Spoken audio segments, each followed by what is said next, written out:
আসসালামু আলাইকুম, কেমন আছেন আপনারা? আজকে হচ্ছে কাঁঠাল দিয়ে পিঠা বানাবো। এখানে হচ্ছে চিনি, কাঁঠালকে ব্লেন্ডার করে নিলাম, নারিকেল, একটু বেকিং পাউডার, একটু বেকিং সোডা, একটা ডিম আর হচ্ছে দুধ নিলাম। কাঁঠাল দিয়ে মানে কেউ বলে বিবিখানা পিঠা, আমাদের এলাকা বলে, হ্যাঁ, নোয়াখালীর মানুষ বলে আর কি, কেউ হাল্লা শীতল বলে, আবার হচ্ছে কেউ হানকি হানকি পিঠা বলে।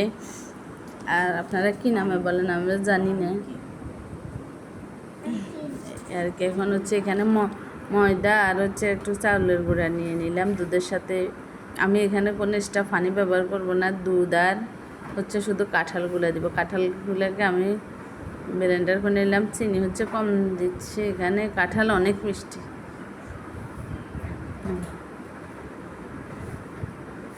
চিনি দিয়ে দিলে এখন সব কিছু দিয়ে একবার মাখাই নেব।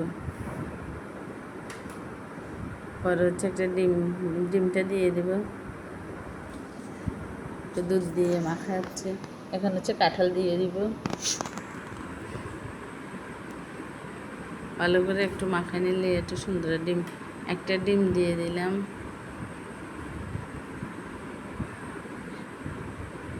খেলে হচ্ছে অনেক রকমের খাওয়া যায়। যে কাঁঠাল আমরা হচ্ছে কাঁঠাল দিয়ে তেলের পিঠা বানালেও অনেক মজা। এখন হচ্ছে কাঁঠালগুলো ব্লেন্ডার করা কাঁঠালগুলো সবগুলো দিয়ে দিব, একটু একটু করে সবগুলো দিয়ে। কাঁঠালটার ইয়া কালারটা একটু সাদার উপরে, কালার যদি আরও গোল্ডেন কালার হতো আরও বেশি ভালো লাগতো। এখন হচ্ছে নারকেল দিয়ে দিলাম,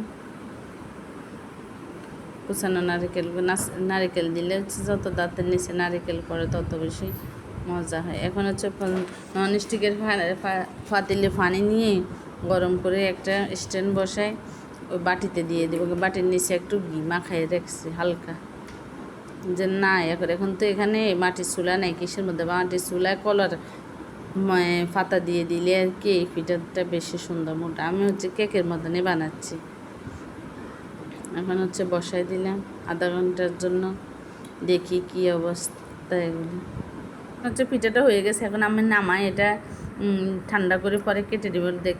পিঠাটা এরকম হচ্ছে অনেক মজা এগুলো খেতে। আপনারাও বানায় দেখবেন কীরকম লাগে। আর ভালো লাগলে কমেন্টস করবেন, সাবস্ক্রাইব করবেন। দেখেন দেখতে লোভনীয় লাগতেছে, অনেক টেস্টি হবে। আজকের মতো ভিডিওটা এখানে বিদায়। আল্লাহ হাফেজ।